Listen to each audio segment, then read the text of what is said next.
Hello everyone, I'm François Jegou, I'm working at ADM.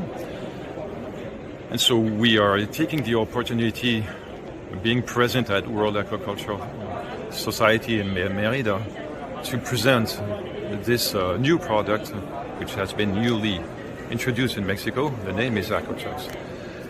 Aquaculture is inactivated yeast, whole yeast, Pichia guermanndi. And this yeast is unique to ADM, and its features are quite interesting. And they are very interesting because they will induce specific immune functionalities. So these specificities are mainly the size of Pichia guermanndi, which is 3 times smaller than the Saccharomyces cerevisiae. It's very important because 3 times smaller means 3 times more surface active area. So that's very important in order to properly act inside of the intestine. So that's the first point, the size. The second point is the hydrophobicity. The hydrophobicity of Pichia guermanndi is much higher than Saccharomyces cerevisiae, which means that it will much better diffuse inside of the intestine, and it will not clump. So it clump together, so aggregate. So that's very important. So then another specificity of Pichia guermanndi is how the cell wall structure with the beta-glucan and monooligosaccharide, how it is disposed.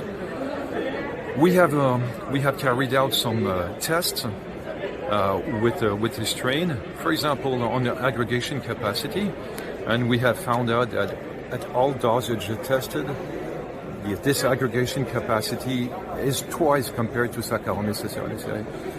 So that's one thing that is very important. Once you aggregate the bacteria, it's much more easy to get rid of them.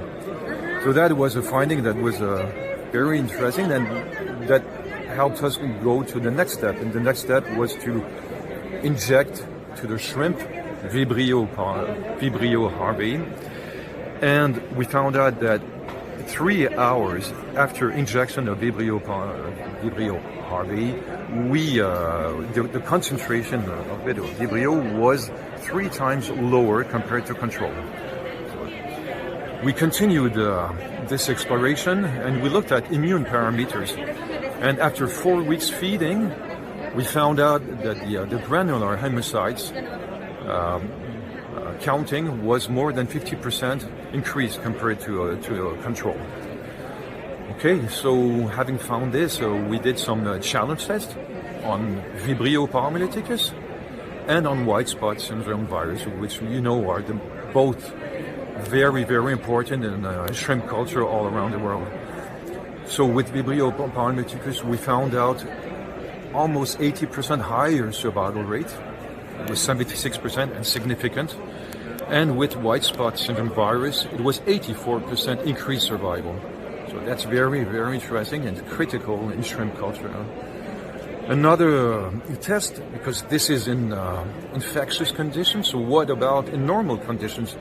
Normal conditions does not mean no pathogen, but it means low disease pressure. So what about this? And we found out that we had 10% increase in growth.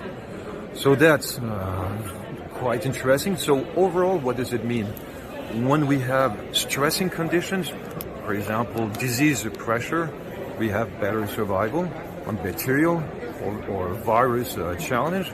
And when we have less stressing conditions, for example, in normal growth conditions, we have 10%, so higher growth. So overall, it's a very practical tool to be used on a daily basis in shrimp culture.